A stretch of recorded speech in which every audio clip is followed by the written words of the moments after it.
Hello बच्चों, start करते हैं। हम लोग एक नया लेसन क्लास 8 का है, सोशल हिस्ट्री। ठीक है, lesson number 5, the impact of British rule on rural India. ग्रामीण भारत पर ब्रिटिश शासन का प्रभाव। ठीक है, तो इसे स्टार्ट करने से पहले बच्चों कुछ वर्ड मीनिंग है जिसे आप लोग राइट कर लें, फिर हम लोग आगे बढ़ते हैं। ठीक है, तो इसे आप लोग राइट कर ले बच्चों, फिर हम लोग आगे बढ़ते हैं।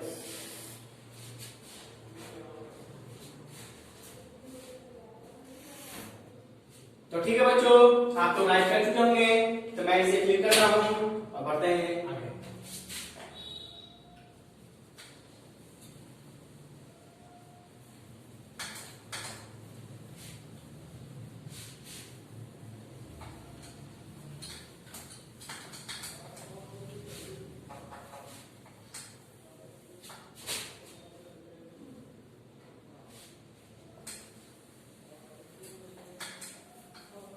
ठीक है, आगे बढ़ते हैं। तो स्टार्ट करते हैं लेसन। हाँ बच्चों, मैं बता देता हूं, इसमें हम लोग पॉइंट वाइज आगे बढ़ेंगे। ठीक है, मैं जो बुक का पॉइंट वाइज जो दिया हुआ है, हर एक पॉइंट के बारे में हम लोग पढ़ेंगे, डिस्कशन करेंगे और फिर आगे बढ़ते जाएंगे। ठीक है, तो हेडिंग है बच्चों, स्टार्ट करते हैं हम लोग अपना सबसे फर्स्ट पॉइंट। तो हेडिंग लिखा है rural Indian economy before the British. Rural Indian economy before the British. Before the British. ठीक है, ब्रिटिश से पहले ग्रामीण भारतीय अर्थव्यवस्था। ब्रिटिश से पहले ग्रामीण भारतीय अर्थव्यवस्था। ग्रामीण भारतीय अर्थव्यवस्था।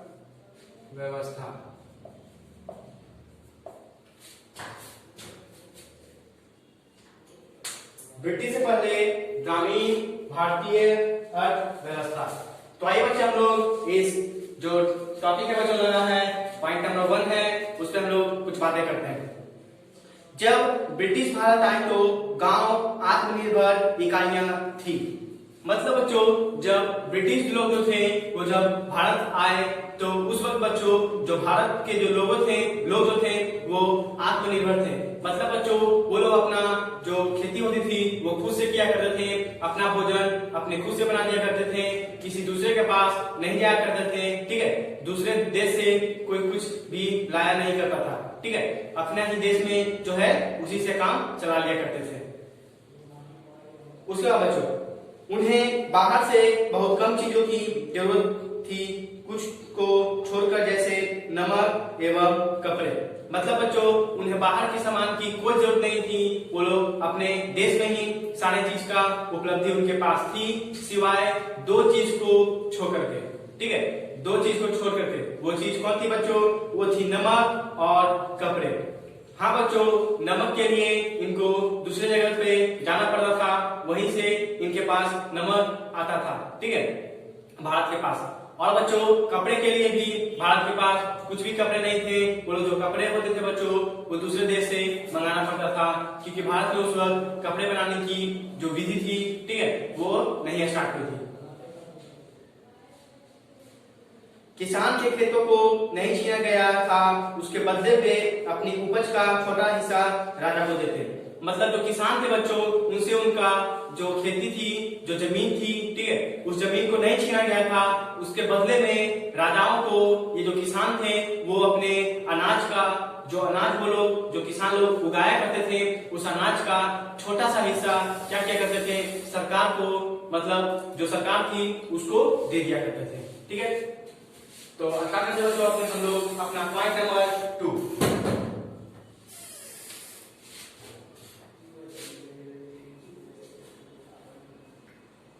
Advent of British rule.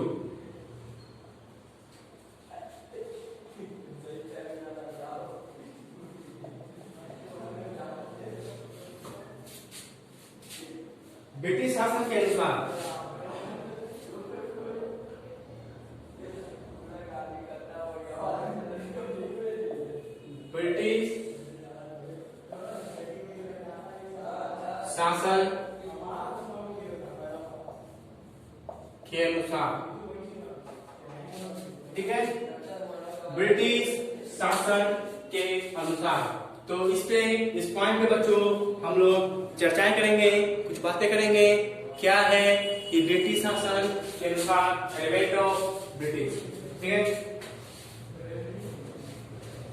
तो बच्चों पलासी की लड़ाई ने भारत की ग्रामीण अर्थव्यवस्था की गिरावट को खत्म कर दिया। मतलब पलासी की एक लड़ाई हुई थी बच्चों, जिसके बारे में मैंने आपको पिछले लेसन में बताया हुआ है। आप लोग अपने बुक से पढ़ लीजिएगा क्या थी ये पलासी की लड़ाई, ठीक है। तो पलासी की लड़ाई के बाद बच्चों भारत की ग्रामीण अर्थव्यवस्था की जो गिरावट हुई थी बच्चों, उनके जो भारत में जो अर्थव्यवस्था में गिरावट हुई थी बच्चों, वो वापस ठीक से हो गया, ठीक है। बंगाल में राजनीतिक अधिकार प्राप्त करने के बाद कंपनी ने बंगाल में वाणिज्य पर एकाधिकार को समाप्त कर दिया। मतलब बच्चों बंगाल में राजनीतिक अधिकार मिलने के बाद उन्होंने बंगाल में जो वाणिज्य मतलब क्या, तो कॉमर्शियल, ठीक है, वाणिज्य मतलब कॉमर्शियल पर एकाधिकार को समाप्त कर दिया। मतलब कॉमर्शियल मतलब व्यापारिक वाणिज्यिक पर जो अधिकार था बच्चों, एकाधिकार था, उसको समाप्त कर दिया गया, ठीक है। बंगाल में के गवर्नर रॉबर्ट क्लाइव ने दोहरी प्रणाली सरकार की शुरुआत की। मतलब बंगाल के गवर्नर जो थे बच्चों, जिनका नाम था रॉबर्ट क्लाइव, उन्होंने बच्चों दोहरी प्रणाली सरकार की शुरुआत की। मतलब डबल सिस्टम ऑफ गवर्नमेंट, ठीक है, डुअल सिस्टम ऑफ गवर्नमेंट, मतलब सरकार की दोहरी प्रणाली को स्टार्ट किया था। भारत के पहले गवर्नर वॉरेन हेस्टिंग्स ने दोहरी प्रणाली को, जो भारत के पहले गवर्नर थे बच्चों, भारत के पहले गवर्नर वॉरेन हेस्टिंग्स ने दोहरी प्रणाली को खत्म कर दिया था, ठीक है, समाप्त कर दिया था। वॉरेन हेस्टिंग्स ने इसको समाप्त कर दिया था। किसको बच्चों, जो दोहरी प्रणाली की जो सिस्टम बनाई गई थी दोहरी प्रणाली, उसको समाप्त कर दिया था। उसके बाद बच्चों लोग आते हैं पॉइंट नंबर 3 के ऊपर, change under British rule. Change under British rule. British शासन के तहत बदलाव।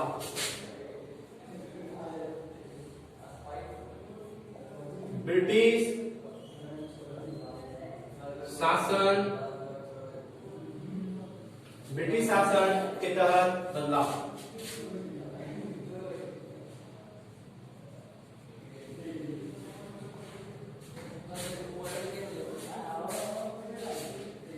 ब्रिटिश शासन के तहत बदलाव।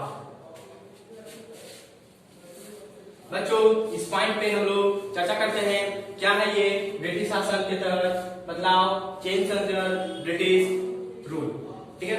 ब्रिटिश क्षेत्रों के विस्तार के साथ राजस्व संग्रह की मात्रा में भी वृद्धि हुई, ठीक है। जब ब्रिटिश का जो क्षेत्र था बच्चों, उसका जब विस्तार हुआ, फैलाव हुआ, तब उस वक्त बच्चों आय, ठीक है, इनकम जो रिवेन्यू थी बच्चों, रिवेन्यू में भी वृद्धि हुई, ठीक है। राजस्व, जिसको रिवेन्यू को हिंदी में राजस्व कहा जाता है, राजस्व संग्रह की मात्रा में भी वृद्धि हुई और भू राजस्व अंग्रेज की आय का मुख्य स्रोत बन गए। जो भू राजस्व थे बच्चों, वो अंग्रेजों के आय का एक महत्वपूर्ण मुख्य स्रोत बन गया। बंगाल, बॉम्बे और मद्रास ने भूमि करों के भुगतान के लिए जिम्मेदारी तय करने की विभिन्न प्रणालियों को अपनाया। मतलब बंगाल का बच्चों बॉम्बे था, ठीक है, बंगाल था, बॉम्बे था, बंगाल है, बॉम्बे है और मद्रास ने भूमि करों के भुगतान के लिए जिम्मेदारी तय करने की विभिन्न प्रणालियों को अपनाया, ठीक है, विभिन्न प्रणालियों को अपनाया।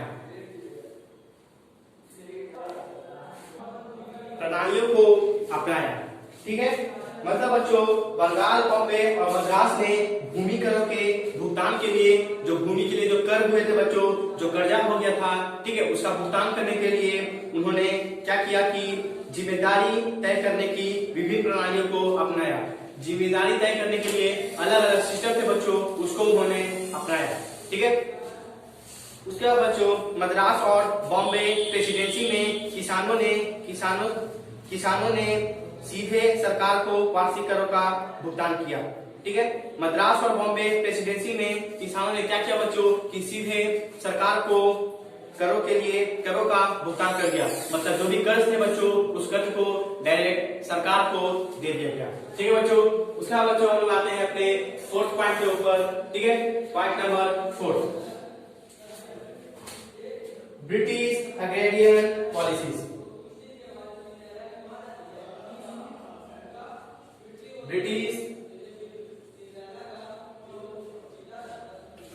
एग्रेरियन पॉलिसीज, ब्रिटिश कृषि नीतियां।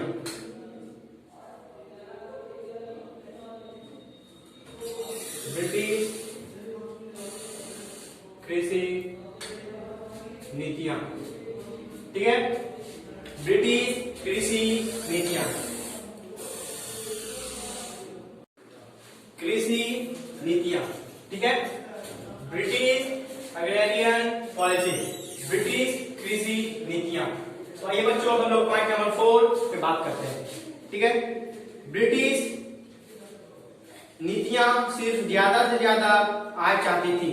मतलब ये जो ब्रिटिश लोग ने जो पॉलिसी बनाई थी बच्चों वो सिर्फ इसलिए बनाई थी ताकि उनको ज्यादा से ज्यादा इनकम हो सके।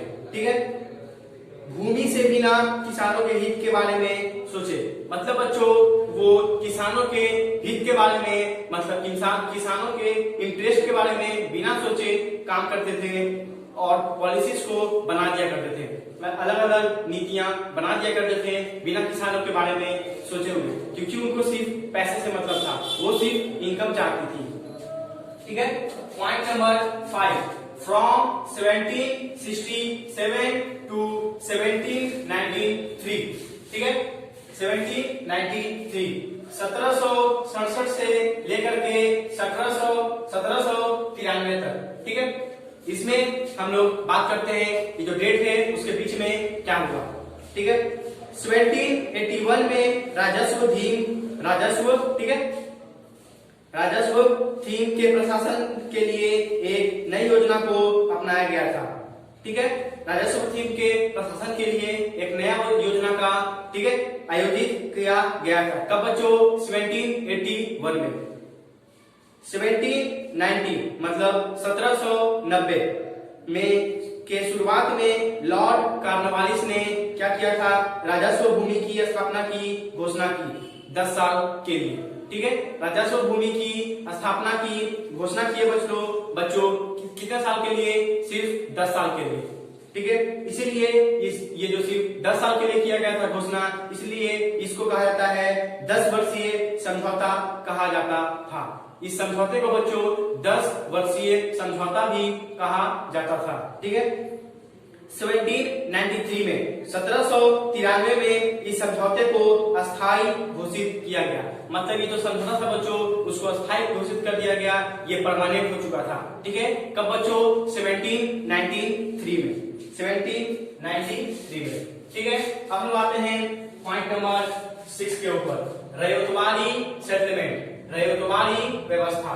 ठीक है, तो बच्चों पॉइंट नंबर 6 में है कर जमा करने का नया पद्धति जिसको रयतवाड़ी समझौता कहा जाता था।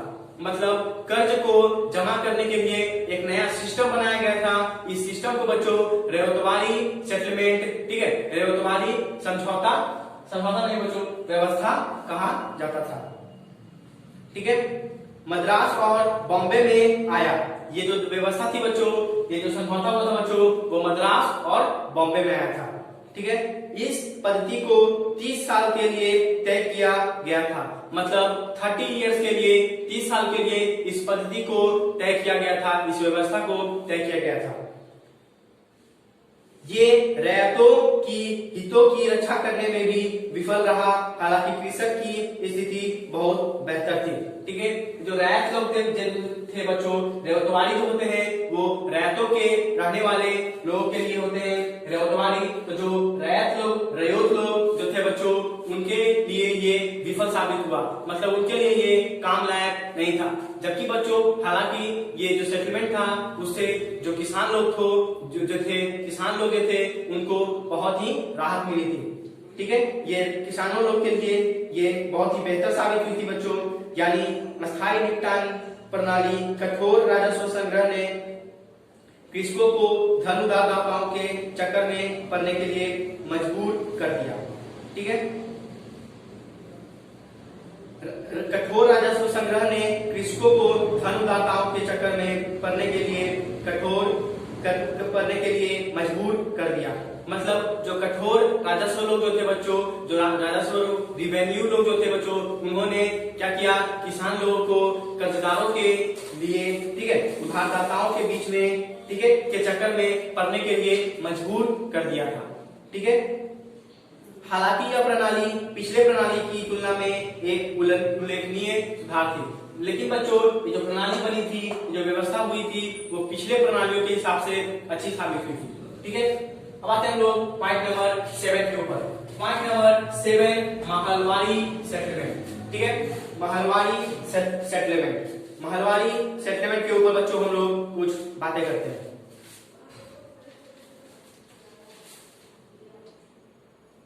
महलवारी सेटलमेंट, ठीक है, मध्य प्रांत पंजाब के कुछ हिस्सों में शुरू की गई महलवारी प्रणाली। मध्य प्रांत, ठीक है, मध्य प्रांत पंजाब के कुछ हिस्सों में बच्चों इसको चालू किया गया था। ठीक है, इस प्रणाली को शुरू किया गया था जिसका नाम था महलवारी प्रणाली। ठीक है, महल का अर्थ है गांव का समूह। ये जो महलवारी है बच्चों, इसमें जो महल लिखा हुआ है इसका अर्थ है क्या, गांव का समूह। इन महल में भूमि के सामान्य स्वामित्व की एक प्रणाली प्रबल हुई, इसीलिए इस प्रणाली को महलवारी प्रणाली कहा जाता था। जो महल में जो भूमि होती है बच्चों, इस महल में भूमि के सामान्य स्वामित्व की एक प्रणाली प्रबल हुई। मतलब ये जो महल लोग थे बच्चों, महलवारी जो महल लोग जो थे, उनके बीच में भूमि के लिए सामान्य स्वामित्व की एक प्रणाली क्या हुई बच्चों, प्रबल हुई। ठीक है, इसीलिए इस प्रणाली को महलवारी प्रणाली कहा जाता था। अब हम आते हैं बच्चों पॉइंट नंबर 8 के ऊपर, इम्पैक्ट ऑफ दीज पॉलिसीज, इन नीतियों का प्रभाव। ठीक है, इन नीतियों का प्रभाव। ब्रिटिश कृषक नीतियों ने भारतीय गांव की अर्थव्यवस्था को परेशान किया। जो ब्रिटिश कृषक के जो नीतियां थे, मतलब ब्रिटिश लोग ने बच्चों कृषक के लिए, मतलब ग्रामीण लोग के लिए, कृषक जो कृषि किया करते थे उन लोगों के लिए कई नीतियां बनाई थी बच्चों। और ये जो नीतियां थी बच्चों, वो क्या हुआ कि अर्थव्यवस्था को, जो ग्रामीण अर्थव्यवस्था थी बच्चों, गांव के जो अर्थव्यवस्था थी उसको परेशान किया। कि कौन से बच्चों, किसने परेशान किया बच्चों, ये जो ब्रिटिश की जो पॉलिसीज थी उसने। ठीक है, अब भूमि एक बिक्री योग्य वस्तु बन गई थी। मतलब जो भूमि थी बच्चों, वो अब सिर्फ बिक्री योग्य वस्तु बन गई थी बच्चों। मतलब वो सिर्फ बेचने लायक, ठीक है, बेचने लायक वस्तु ही सिर्फ रह गई थी। इसने जमींदार और श्रमिक जैसे सामाजिक परजीवियों के कई वर्ग बनाए। ठीक है, ये जो पॉलिसीज थी बच्चों, इससे कारण बच्चों सामाजिक परजीवियों के कई वर्ग बनाए। सामाजिक परजीवियों के कई सारे वर्ग भी बनाए गए थे। ठीक है, उनमें से इसके कारण शांति, ऋणाग्रस्तता हुई और बंधुआ मजदूरी की प्रणाली भारतीय ग्रामीण समाज में प्रचलित हो गई। मतलब बच्चों इसके कारण शांति, ऋणाग्रस्तता हुई, मतलब शांति का भंग हुआ और बंधुआ मजदूरी की जो प्रणाली थी बच्चों, वो भारतीय ग्रामीण समाज में प्रचलित हो गई। मतलब भारतीय ग्रामीण समाज में बच्चों बंधुआ मजदूरी की जो प्रणाली थी वो स्टार्ट हो गई। ठीक है, अंग्रेजों या जमींदारों ने कृषि सिंचाई में सुधार के लिए कोई पहल नहीं की। ठीक है, अंग्रेजों ने क्या किया बच्चों, ये जो सुधार करना चाहिए था उनको, ये कृषि विभाग में उन्होंने कोई भी सुधार नहीं किया। ठीक है, क्योंकि जमीन की उत्पादकता गिर गई, अकाल एक नियमित घटना बन गई, लेकिन कंपनी किसानों के आघात के प्रति असंवेदनशील बनी रही। मतलब बच्चों अकाल पड़ गया बच्चों किसान लोग के, ग्रामीण लोग के पास, लेकिन फिर भी बच्चों जो कंपनी जो थी वो इनके प्रति असंवेदनशीलता दिखाई। मतलब उनको कोई फर्क ही नहीं पड़ा कंपनी लोग को कि ग्रामीण जी रहे हैं या बच रहे हैं। ठीक है, अब हम आते हैं पॉइंट नंबर कितने के ऊपर बच्चों, 9 के ऊपर। ठीक है, point number 9, decline of indigenous trade, handicraft and industries, स्वदेशी व्यापार, हस्तशिल्प और उद्योग की गिरावट। ठीक है, स्वदेशी व्यापार, हस्तशिल्प और उद्योग की गिरावट। उपनिवेशवादियों का मुख्य उद्देश्य ब्रिटिश हितों के बनाए रखना था। ठीक है, जो उपनिवेशवाद जो थे बच्चों, उनका मुख्य उद्देश्य था ब्रिटिश का जो हित है उनको बनाए रखना। ठीक है, भले ही उसने भारतीय अर्थव्यवस्था को अपंग कर दिया हो, मगर भले ही बच्चों भारतीय जो ब्रिटिश लोग थे उन्होंने भारतीय के अर्थव्यवस्था जो थी बच्चों उसको भले ही अपंग कर दिया हो, लेकिन ये जो उपनिवेशवाद जो थे बच्चों उन्होंने चाहा कि ब्रिटिश के जो हित है उनको बनाए रखना चाहिए। जब अंग्रेज भारत बंगाल में अपना पैर जमाने की कोशिश कर रहे थे, वह एक समृद्ध क्षेत्र था। ठीक है, जब अंग्रेज जो थे बच्चों वो बंगाल में अपना पैर जमाने की कोशिश कर रहे थे, तब बंगाल जो था बच्चों वो एक समृद्ध क्षेत्र था। ठीक है, बंगाल से बंगाल से बच्चों निर्यात के लिए मतलब भेजने जाने के लिए महत्वपूर्ण लेख चीजें आती थी। ठीक है, होती थी जिसको कि निर्यात किया जाता था, मतलब एक जगह से दूसरे स्थान पे भेजा जाता था। ठीक है, वो कुछ चीजें थी बच्चों जो कि बंगाल से भेजी जाती थी। उन चीजों के मैं नाम बताता हूँ बच्चों, जैसे कि कपास। ठीक है, कपास मतलब होता है बच्चों रुई। ठीक है, जो रुआ होता है रुआ, ठीक है, उसी को बोला जाता है कपास। ठीक है, कपास और रेशम, नमक, जूट, अफीम थे। ठीक है, ये सब चीज जो थे बच्चों वो बंगाल से दूसरे स्थान पे भेजे जाते थे। ठीक है, अब हम आते हैं point number 10, drain of wealth, धन की निकासी, मतलब धन कैसे निकले उनके बारे में बात करते हैं बच्चों। भारत के आर्थिक संसाधनों को ब्रिटेन में स्थानांतरित करने की व्यवस्थित नीति ने देश को प्रभावित किया। ठीक है, जो भारत की जो आर्थिक संसाधनों को बच्चों ब्रिटेन में स्थानांतरित करने की व्यवस्थित नीति ने देश को प्रभावित किया। मतलब जो भारत का जो आर्थिक स्थिति था बच्चों उसको ब्रिटेन के जो आर्थिक संसाधन थे बच्चों उसको ब्रिटेन की तरह कर दिया जाने के लिए, ब्रिटेन में हस्तांतरित करने के लिए, ठीक है, ब्रिटेन के सामान में हस्तांतरित करने के लिए बच्चों ये जो व्यवस्थित जो थी नीति जो थी बच्चों वो देश को प्रभावित कर रही थी। ठीक है, मुगल शासकों ने भारी कर लगाए थे, लेकिन उन्होंने कभी भी देश के धन को छीनने की कोशिश नहीं की थी। लेकिन बच्चों मुगल जो थे बच्चों वो उन्होंने और कर लगा करके बहुत सारी धन को लगा करके इस भारत के जो देश है, ये जो देश है बच्चों हम लोग का भारत, उसके जो बहुत सारे स्रोत थे बच्चों उसको ठीक करने की कोशिश की और अपना धन लगा करके उससे ठीक करने की, इस भारत की व्यवस्था को, अर्थव्यवस्था को ठीक करने की कोशिश की थी। किसने बच्चों? मुगल ने। लेकिन उन्होंने कभी भी देश के धन को छीनने की कोशिश नहीं की थी। इसके बजाय उन्होंने सड़क, उद्यान, झीलों, शहरों, महलों आदि का निर्माण करके देश को समृद्ध बनाने में अपनी कमाई खर्च की। लेकिन इसके बजाय बच्चों मुगल ने क्या किया कि शहर बनवाए, झील बनवाए, उद्यान बनवाए, सड़क बनवाए, ठीक है, महलों आदि का निर्माण भी करवाया अपना पैसा खर्च करके। किसने बच्चों? मुगलों ने। जबकि जो अंग्रेज थे बच्चों, अंग्रेजों ने अधिक धन अर्जित करने के लिए सभी साधनों का उपयोग किया। मतलब बच्चों लेकिन जो अंग्रेज थे उन्होंने कभी भी पैसा खर्च नहीं किया। उन्होंने ज्यादा पैसा कमाने के चक्कर में जो ये साधन थे बच्चों, हमारे देश में जो साधन बचे हुए थे उस साधनों का उपयोग किया। ठीक है, उस साधनों का उपयोग किया अंग्रेज ने ताकि वो और धन कमा सके। अब हम आते हैं बच्चों अपने पॉइंट नंबर 11 के ऊपर। पॉइंट नंबर 11 क्या है बच्चों? डी-इंडस्ट्रियलाइजेशन, औद्योगिकरण। ठीक है, डी-इंडस्ट्रियलाइजेशन, औद्योगिकरण,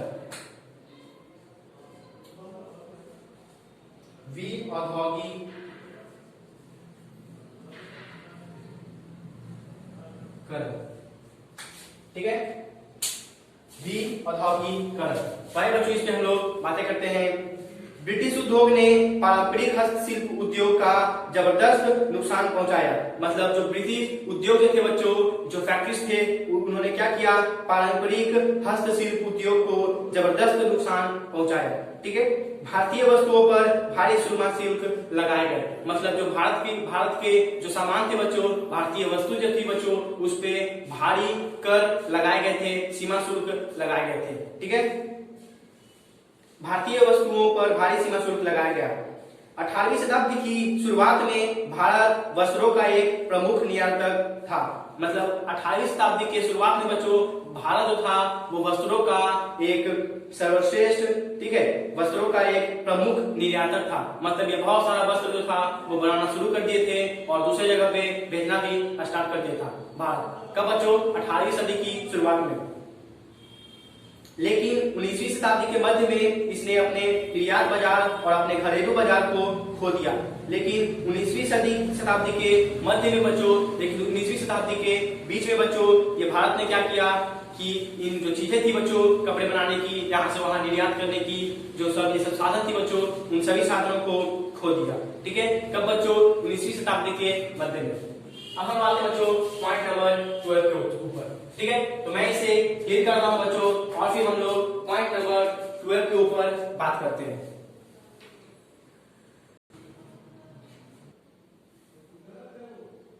तो ठीक है बच्चों, स्टार्ट करते हैं हम लोग अपना पॉइंट नंबर 12, रूरलाइजेशन। सॉरी बच्चों, रूरलाइजेशन, ग्रामीणकरण। ठीक है, तो बच्चों ग्रामीणकरण जमींदारवाद का विकास, बढ़ती ऋणिता और निम्न कृषकों के बीच बढ़ती भारतीय कृषि में स्थिरता आने लगती है। ठीक है, मतलब बच्चों जमींदारवाद का जब विकास होता है और बढ़ती ऋणिता और निम्न कृषकों के बीच बढ़ती भारतीय कृषि में स्थिरता आने लगती है। जब जमींदारवादों का विकास होता है तब इससे बच्चों भारतीय ग्रामीण स्थिति में, भारतीय कृषि में स्थिरता आने लगती है, जिसके परिणाम स्वरूप प्रति एकड़ उत्पादकता कम जाती है। मतलब बच्चों स्थिरता, मतलब बच्चों भारतीय कृषि में स्थिरता रहती है, मतलब कृषि अब उतनी कुछ खास नहीं होती है। ठीक है, और इसके परिणाम स्वरूप क्या होता है बच्चों कि जो प्रोडक्शन होता है, प्रोडक्टिविटी होता है, उत्पादकता जो होता है बच्चों पर एकड़ के हिसाब से बच्चों वो कम जाती है। ठीक है, मतलब उत्पाद जो होता है बच्चों, जो फसल होती है वो ज्यादा नहीं खिल पाती है, जितना होना चाहिए था पर एकड़ के हिसाब से उतना नहीं होता है। ठीक है, वह भी तब जब दुनिया के बाकी हिस्सों में कृषि का आधुनिकीकरण हो रहा है। यह भी तब होता है तो जब दुनिया के अलग अलग हिस्सों में आधुनिकीकरण, कृषि में आधुनिकीकरण हो रहा होता है। मतलब कृषि जो है बच्चों वो विकास करती जाती है और अपना भारत में ही बच्चों उस वक्त ऐसा दिक्कत हुआ कि क्या हुआ बच्चों, जमींदारवाद जो थे वो बढ़ गए, उनका विकास हो गया। तो जमींदारवाद का विकास हुआ बच्चों तो वो अपना कृषि को, जो कृषि लोग थे किसान लोग को, उन्हें पैसे कम देने लगे। ठीक है, उनसे और कर्ज जो थे जो कर्ज लेने लगे, जिसकी वजह से जो कृषि थी जो कृषि थी वो स्थिर पड़ गई। ठीक है, अब ज्यादा कृषि नहीं हो पा रहा था और पर एकड़ के हिसाब से जो कृषि थी वो कम हो रही थी। Point number 13, improvement of the peasantry, किसान का प्रभाव जमींदारी। ठीक है, हम आते हैं बच्चों पॉइंट नंबर 13 के ऊपर। क्षेत्रों में स्थायी और अस्थायी रूप से बसे दोनों में किसानों की हालत दयनीय थी। उन्हें उन जमींदारों की दया पर छोड़ दिया गया जिन्होंने असहनीय सीमा तक किराया बढ़ाया। ठीक है, क्षेत्रों में स्थायी और अस्थायी रूप से, क्षेत्रों में जब स्थायी और अस्थायी रूप से बसे दोनों में किसानों की हालत जो थी बच्चों वो दयनीय थी। ठीक है, मतलब किसान पे के जो हालत है वो दयनीय थी, मतलब हम लोग को उस पे दया करनी ही पड़ती थी, उनकी ऐसी हालत ही हो गई थी। ठीक है, उन्हें उन जमींदारों की दया पर छोड़ दिया गया जिन्होंने असहनीय सीमा तक किराया बढ़ाया था। इन किसानों लोग को बच्चों उन जमींदारों की दया पर छोड़ दिया गया जिन्होंने इनके लिए क्या किया था, इनके लिए सीमा तक किराया बढ़ा दिया था, असहनीय सीमा तक किराया को बढ़ा दिया था। मतलब जो किराया था बच्चों वो इतना बढ़ा दिया था कि वो अब असहनीय रह गई थी किसानों के लिए। अब हम आते बच्चों point number 14, rise of new landlordism, नए जमींदारी का उदय। ठीक है, ब्रिटिश आर्थिक नीतियों ने एक नए वर्ग का उदय किया जो था जमींदार। जो ब्रिटिश आर्थिक नीतियां जो थी बच्चों, मतलब ब्रिटिश की जो पॉलिसी थी बच्चों, उन्होंने, मतलब जो ब्रिटिश लोग थे बच्चों उन्होंने ऐसी नीतियां बनाई थी, ऐसी पॉलिसीज बनाई थी जिनसे बच्चों एक नए क्लास का उदय हुआ, एक नया वर्ग बना। उस वर्ग का नाम था बच्चों जमींदार। ठीक है, जमींदार।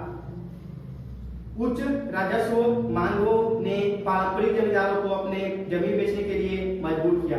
मतलब उच्च राजस्व के मांग ऐसे थे बच्चों जिससे जमींदार लोग को अपनी जमीन बेचने पे मजबूर कर दिया गया। फिर जमींदार लोग थे बच्चों, उन्होंने अपने जमीन को बेचना शुरू कर दिया। और फिर बच्चों इस जमीन को अमीर धन उधारदाताओं ने क्या किया, खरीद लिया, या फिर और अन्य आदमियों ने इस जमीन को खरीद लिया। ठीक है, और किराएदारों का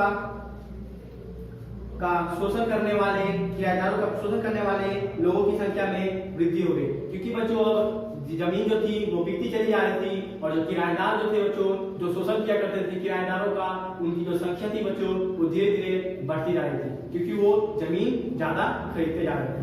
अब हम आते हैं बच्चों पॉइंट नंबर 52 पर, development of roads and railways. ठीक है, सड़क और रेलवे का विकास। ठीक है, भारत में उस समय परिवहन के साधन बहुत पिछड़े थे। मतलब भारत में सब बच्चों तब के समय में, जब के समय में हम लोग बात कर रहे हैं 18वीं शताब्दी 19वीं शताब्दी के समय में बच्चों जो साधन के जो तरीके थे वो बहुत पिछड़े हुए थे। ठीक है, वे घोड़े ऊंट एवं बैलगाड़ी के उपयोग तक सीमित थे। मतलब बच्चों ये लोग क्या किया करते थे कि घोड़ों का ऊंटों का बैलगाड़ियों का उपयोग किया करते थे साधन के लिए। ब्रिटिश आर्थिक हितों की सेवा के अलावा रेलवे ने सेनाओं को परिवहन के तेज साधन भी प्रदान किए, जिससे अंग्रेजों को भारत पर अपनी पकड़ मजबूत करने में मदद मिली। मतलब बच्चों जो ब्रिटिश लोग थे उन्होंने साधन को मजबूत कर दिया, बहुत अच्छे अच्छे साधन का निर्माण करते गए, जिससे क्या हुआ बच्चों जो उनकी सेनाएं थी उनको अगर एक जगह से दूसरी जगह पे परिवहन करना होता था, यहाँ से वहां जाना होता था, तो वो बहुत तेजी में चले जाते थे, क्योंकि उनके पास अच्छे साधन थे। ठीक है, ट्रांसपोर्ट थे, परिवहन थे, जिससे वो लोग पहुंच जाते थे। इसके कारण बच्चों अंग्रेजों को, ब्रिटिश लोग को भारत पर कब्जा जमाने में बहुत आसानी हुई। ठीक है, अब हम आते हैं बच्चों पॉइंट नंबर 17। सॉरी बच्चों point number 16, growth of commercial crops, वाणिज्यिक फसल की वृद्धि। ठीक है, 19वीं सदी में वाणिज्यिक या दूध तिलहन गन्ना चाय कॉफी के लिए वाणिज्यिक खेती में वृद्धि दिखाई दी। ठीक है, 19वीं सदी में बच्चों चाय गन्ना जूट ये सब चीजों जिसमें थी बच्चों कमर्शियल थी बच्चों, इनका व्यापार किया जाता था दूसरे देश में भेजने के लिए, और इन सब की जो व्यापारी थी बच्चों व्यापार किया जाता था उसमें वृद्धि दिखाई दी। ठीक है, कंपनी के अधिकारियों ने अपने खेतों में किसानों या नकदी फसलों जैसे इंडिगो किसानों को मजबूर किया, हालांकि समय के साथ इस अभ्यास में गिरावट आई। कंपनी के अधिकारियों ने क्या किया बच्चों, जो खेतों में जो काम करने किसान थे, खेतों में काम करने वाले जो किसान थे बच्चों उनको मजबूर कर दिया गया काम करने पे। हालांकि बाद में बच्चों ये जो चल रही थी बच्चों, ये जो प्रणाली चल रही थी, ये जो व्यवस्था चल रही थी, इन व्यवस्थाओं में गिरावट आ गई, धीरे धीरे ये कम हो गया। पॉइंट नंबर 17, प्लांटेशन, वृक्षारोपण। तो बच्चों प्लांटेशन पे हम लोग बातें करते हैं। प्लांटेशन बच्चों हम लोग बात कर रहे हैं पॉइंट नंबर 17 के ऊपर, प्लांटेशन वृक्षारोपण।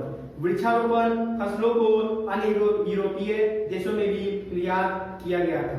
ठीक है, वृक्षारोपण फसलों को बच्चों क्या किया गया, जो फसल होते थे बच्चों जिसको रोपा जाता था उस फसलों को बच्चों अन्य यूरोपीय देशों मतलब यूरोप के जो देश थे बच्चों वहां पर भी भेजाया गया, निर्यात किया गया था। ठीक है, इसके बारे में और भी पॉइंट्स बच्चों वो आप लोग अपने बुक में पढ़ लीजिएगा।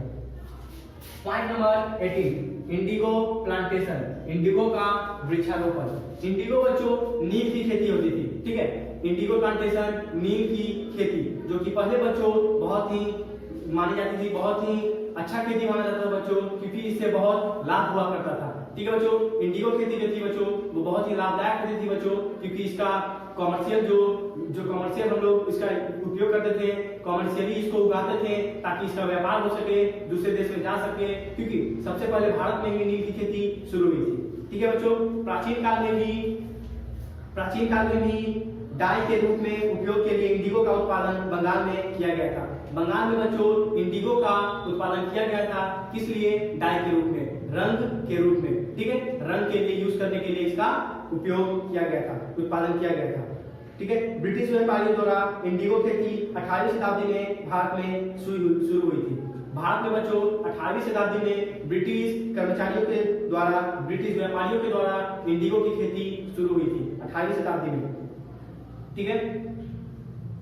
इंडिगो का खेती भारत में बहुत हुई, यही से कई देशों में इसका निर्यात होता था। इंडिगो का खेती बच्चों जो था वो भारत में बहुत ज्यादा हुआ, यहीं से भारत से ही इंडिगो का निर्यात होता था, यहाँ से एक्सपोर्ट होता था बच्चों, दूसरे देश में जाता था, ठीक है। मगर बनावटी रंग के आने से इसकी खेती में गिरावट आई। मतलब बच्चों एक सिंथेटिक डाई आ गया बच्चों, सिंथेटिक कलर आ गया, सिंथेटिक कलर, बनावटी कलर, रंग, ठीक है, जिसके आने से बच्चों इंडिगो का जो गिरावट आ गई, इंडिगो का जो कॉमर्शियल इतना जो एक्सपोर्ट हो रहा था, मतलब बहुत जगह पे इंडिगो को पहुंचाया जा रहा था, अब वो कम हो गया क्योंकि अब सिंथेटिक कलर आ चुके थे, ठीक है, सिंथेटिक डाई, ठीक है, मतलब बनावटी रंग आ चुके थे, तो लोग नील को लेना कम कर दिए थे। अब हम आते हैं बच्चों पॉइंट नंबर 19, टी इंडस्ट्री, चाय उद्योग, ठीक है बच्चों। 18वीं शताब्दी के मध्य में असम, बंगाल, दक्षिण भारत और हिमाचल प्रदेश की पहाड़ियों में चाय उद्योग का विकास हुआ। मतलब 18वीं शताब्दी में ही बच्चों कई जगहों पर, जैसे असम हो गया, बंगाल हो गया, दक्षिण भारत हुआ और हिमाचल प्रदेश की पहाड़ियों में चाय उद्योग का विकास हुआ था, ठीक है। पॉइंट नंबर हम आते हैं बच्चों 20 के ऊपर, पीजेंट रिवॉल्ट, किसान विद्रोह, ठीक है। इंडिगो आंदोलन 1849 से लेकर के, मतलब 1859 से लेकर के 62 तक चला था, 1862 तक, ठीक है। इंडिगो प्लांटर्स के खिलाफ किसान आंदोलन था, जिसने मजबूर किया विश्व बाजार के लिए इंडिगो का उत्पादन करने के लिए इंडियन लगभग